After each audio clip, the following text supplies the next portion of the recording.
ina-address niya ito bago ang himala.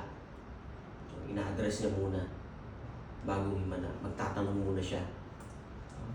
Sa inyo po ba, ano po bang pagtatanong ng Panginoon?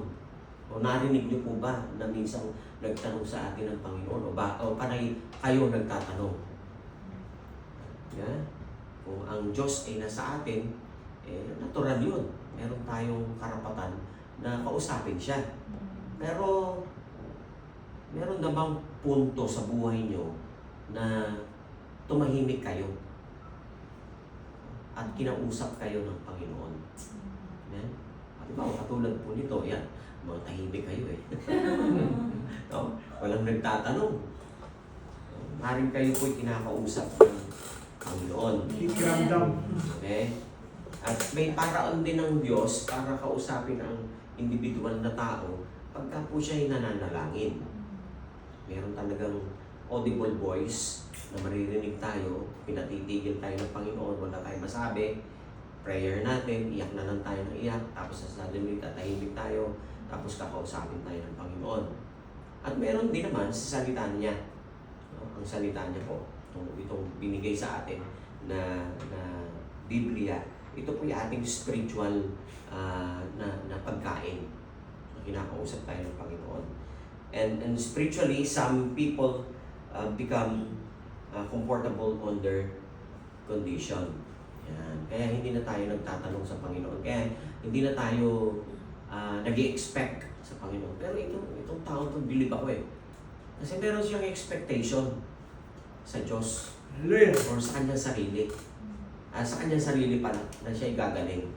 No? Amen. May expectation siya na siya'y gagaling. Praise God. At iyan ang napakaganda sa taong ito. No?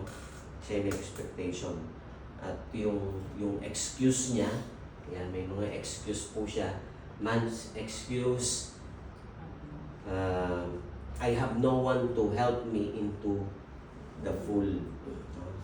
Yung kagad yung kanyang immediate response sa Panginoon. Hindi niya inintindi yung tanong. Basta nag-response kagad siya. Wala pong magdadala sa akin eh. Pero sabi ng Panginoon, napakalinaw. Sabi niya, do you want to be made well? Gusto mo bang gumaling? At yung mga excuses niya, i-focus on lack of his health. Walang tutulong sa kanya. Pangalawang focus niya, he blamed his situation. Hindi siya makabangon kasi lame, paralyzed siya. Titingin lang siya, ayun, may isang lumusong, gagaling na siguro yun. Ganun na lang. No? Hopeless na siya. Hopeless but then hopeful. Pwede natin sabihin kasi hindi naman siya tatagal doon ng 38 years doon magbabantay. Bakit kaya yung kanyang kamag-anak hindi siya tiniyagaan? Dinadala lang siya doon. No? Siguradong yung kamag-anak niya ala na rin yung fed up na. No one to cling on. Tapos darating si Jesus.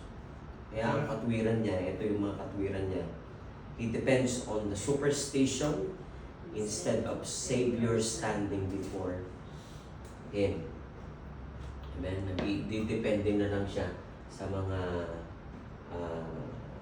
superstition. At ito nga po yung nangyayari sa atin sa panahon na ito.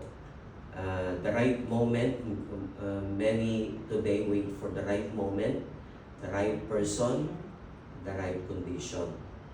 No? Ito po yung sinasabi niya.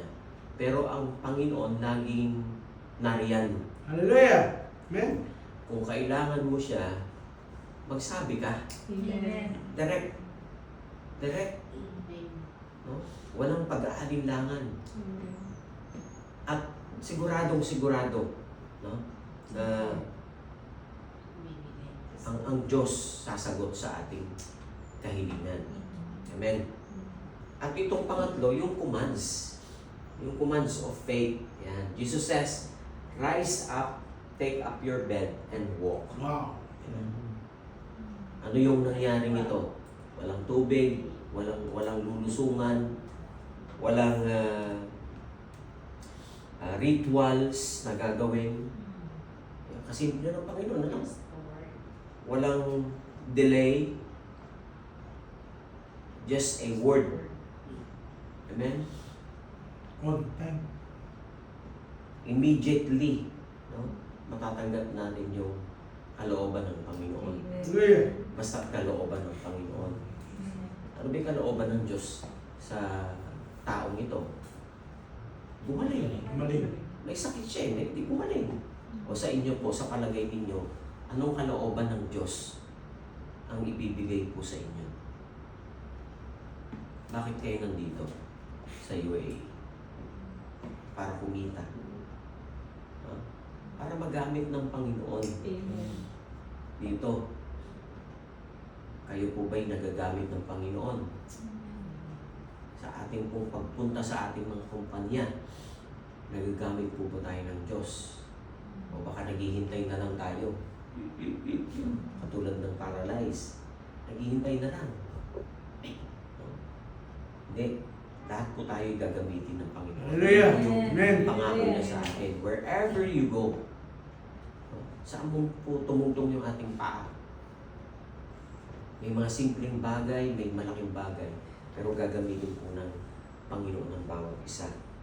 The power is not in the method, it is in the word of Christ. Amen. Nasusundan niyo po ba? Amen. Okay. Ito po yung pang-apat. Yan.